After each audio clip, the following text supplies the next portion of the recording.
দেখো বন্ধুরা, আজকে আমি ঘি বানাবো। তোমরা ভিডিওটা দেখতে থাকো। মাখন তুলে মাখনটায় জ্বালানি দিচ্ছি।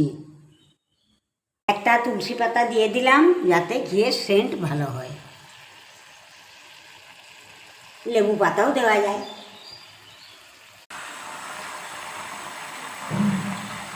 হালকা জ্বালানি দিয়ে এটা করতে হয়, মানে ঘিটা ভালো হবে।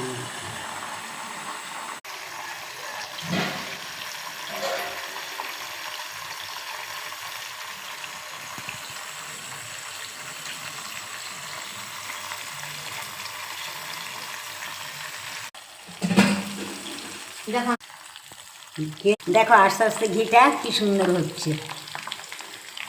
গন্ধটাও দারুণ বেরিয়েছে।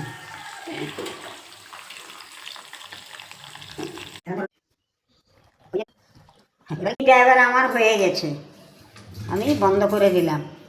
ব্যাস। দেখুন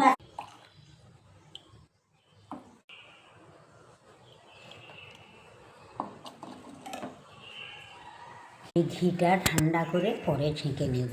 ভিডিওটা কেমন লাগলো অবশ্যই জানাবে, লাইক করে দিবেন।